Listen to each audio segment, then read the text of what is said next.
Chapter 8. This was a new experience being herdman free on Halloween, and you could tell not everyone believed it. Luella, for instance, kept looking over her shoulder for anybody who looked unusual. Luella, everybody looks unusual. It's Halloween. Charlie and Cecil looked unusual as long as they stayed together, and even more unusual when they didn't. Kenneth Jordan was a robot and with slinkies for arms and ears and an alarm clock taped to the front of him. There were 2 or 3 television sets. Joyce Bender, with a box over her head, was pretending to be I Love Lucy. Skinny Austin Hubbard was a floor lamp. Maxine Cooper was a big round yellow M&M. I know, but I keep thinking I'll see some Herdmans after all, and they'll grab Howard and shave off what little hair he's got. You will see Imogene, I told her, but it won't really be Imogene. It'll be Joanne McCoy. But Joanne changed her mind and came in as Wonder Woman. If something does happen and people think I'm Imogene Herdman, they'll blame it on me. It was hard to imagine what could happen here that hadn't been planned out by the PTA and Mrs. Wendelken. The whole place looked like back to school night. On back to school night, there are signs on all the doors so the parents won't get lost. The PA system is on with Mr. Crabtree giving directions. Science projects and shoebox dioramas all over, which was pretty impressive till Claude and Ollie Herdman ate it in glue and all. Now on Halloween night, it was almost the same. Ghoul Gallery, Mystery Swamp, ghostly games. The PA system was on with lots of screeches and ghoulish laughter. That's Jolene Liggett's father on the PA. Don't tell her I told you. She's too embarrassed. There were exhibits too, stacks of my mother's pumpkins everywhere, cardboard bats. That's Dad's wash the car pants on the scarecrow. Charlie was right, and this was good news for 2 reasons. It meant Charlie could see around the mop strings and I wouldn't have to lead him anywhere. And it meant my father probably wouldn't get drafted at the last minute to be a swamp zombie since he had already given them his pants. Of course, nobody wore costumes on back to school night, so that was different. Now there were all the usual cartoon characters and ghosts, some strange Dracula types, and a King Kong. We saw Boomer at the end of the hall, all brown and furry in a gorilla mask, so they must have found his grandmother's coat. Alice got her wish. She was the only Christmas tree.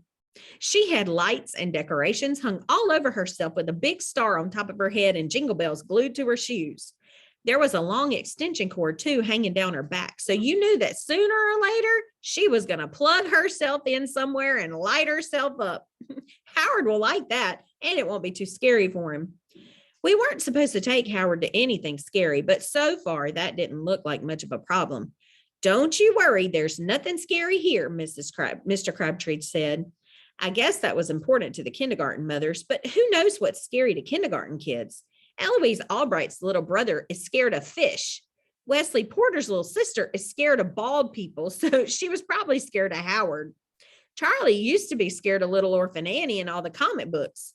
So we really couldn't know what would be scary to Howard, but almost the first thing we saw was scary to me. It was my mother in a crooked witch hat.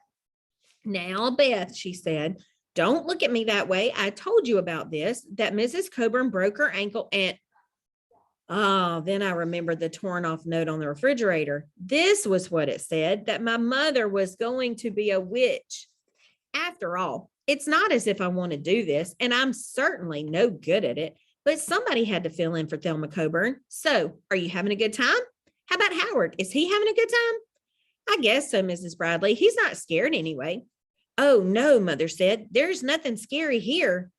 That must be the whole idea. But I thought the whole idea was no Herdmans. Maybe it's the same thing, I said. With nothing scary, nothing spooky, nothing unexpected, no trick or treat, and no candy, and not even Herdmans to watch out for, it was turning into the worst Halloween ever. This is what everybody said. Boomer, Joanne, Stewart, Rosalie, Albert, worst Halloween ever. Even Alice was grumpy because she couldn't find a convenient outlet to plug herself in. I remember last year. Remember the house where they strung cobwebs everywhere and the door was creaky and the doorbell was one awful scream? And the house where they gave out big candy bars.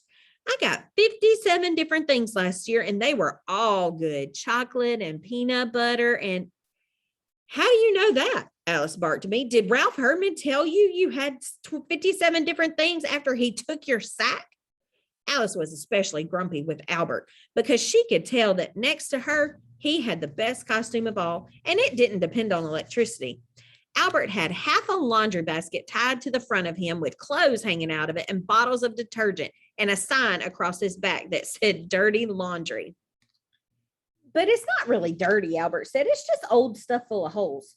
Too bad I didn't know, Albert. My whole family is here in old stuff full of holes. My brother's an old slipcover. I'm in an old bedroom curtain. My mother's wearing her take out the trash sneakers, and my father's wash the car pants are on the scarecrow. Is he in them? Your father? No, it's just his pants. He isn't in them. Well, someone is. He was right. There was somebody inside the scarecrow costume reaching up to scratch its head, crossing one leg over the other. I don't think that's your father, Luella said. It's not tall enough, and it's too tall to be your brother. It doesn't have to be someone from my family, Luella, just because it's our pants. It's probably just some short teacher. Boomer was right behind us, and I suddenly remembered seeing him twice before. Once he was King Kong, and once he was, I turned around. Boomer was a happy hobo. Boomer, where's your costume? This is it. Remember, I told you.